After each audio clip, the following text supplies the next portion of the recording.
Shrimad Bhagavatam chapter 11 Shri Krishna की बाल लीलाएं। जय श्री कृष्ण दोस्तों। 10वें अध्याय में आप लोगों ने जाना कि किस तरह श्री कृष्ण ने यमला अर्जुन वृक्षों का उद्धार किया और इस अध्याय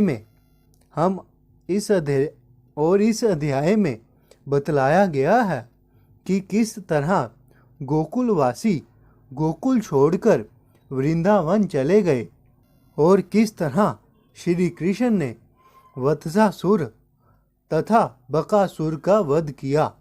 तो चलिए शुरू करते हैं आज की वीडियो। चैप्टर 11 श्री कृष्ण की बाल लीलाएं। जब यमल अर्जुन वृक्ष धम से नीचे गिरे तो ब्रजपात की भांति जोरदार शोर हुआ। चकित हुए श्री कृष्ण के पिता नंद तथा गोकुल के अन्य वृद्ध निवासी उस स्थान पर गए जहां उन्होंने वृक्षों को गिरे हुए देखा तथा लकड़ी की उलूखल से बंधे श्री कृष्ण को उनके बीच खड़ा पाया। उन्हें वृक्षों के गिरने तथा वहां पर श्री कृष्ण के होने का कोई कारण नहीं दिखा। उन्होंने सोचा कि यह किसी अन्य असुर की करतूत हो सकती है जो श्री कृष्ण से वहां पर मिला होगा।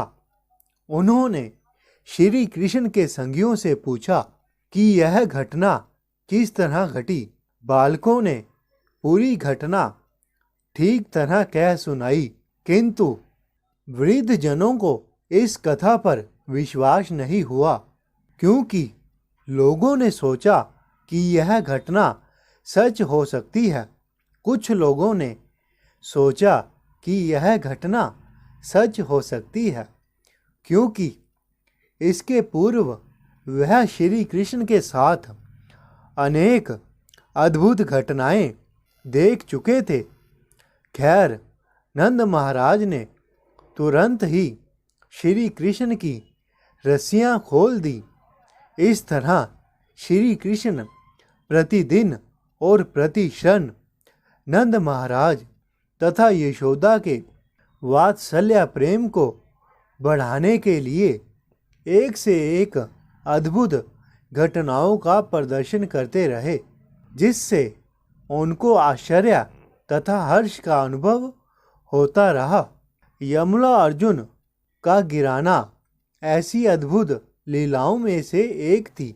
एक दिन एक फल बेचने वाली स्त्री नंद महाराज के घर के निकट आई तो श्री कृष्ण घर से अपनी छोटी सी अंजुली में अपनी मुट्ठी में थोड़ा सा अन्न लेकर उसके बदले में फल लेने के लिए उसके पास पहुँचे। रास्ते में उनकी हथेली से लगभग सारा अन्न गिर चुका था। जब वह उसके पास पहुँचे तो उनके हाथ में अन्न के केवल कुछ एक दाने ही थे। उनके हाथ में केवल 1 या 2 दाने मुश्किल से बचे थे, किंतु फल बेचने वाली स्त्री ने स्नेहवश इन दानों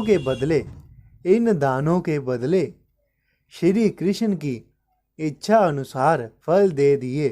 ज्यों ही उसने ऐसा किया, उसकी डालियां सोने तथा रत्नों से भर गईं।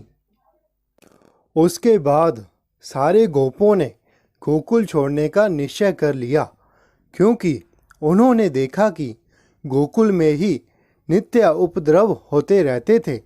उन्होंने वृंदावन अथवा ब्रज धाम जाने का निश्चय किया और अगले ही दिन वह वहाँ से रवाना हो गए।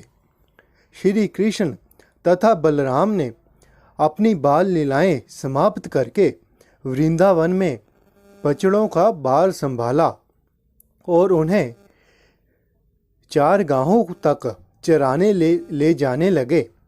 इस अवधि में वत्सासुर नामक राक्षस बछड़ों के बीच में घुस आया, जिसका श्री कृष्ण ने वध कर दिया। एक अन्य असुर जो बड़े बगुले की आकृति का था, बकासुर वो भी मारा गया। जब श्री कृष्ण के साथियों ने यह कथाएं अपनी अपनी माताओं को सुनाई तो वह विश्वास नहीं कर पाई, किंतु स्नेह से पूर्ण होने के कारण उन्होंने श्री कृष्ण के कार्यकलापों की इन कथाओं का आनंद अवश्य लिया। इस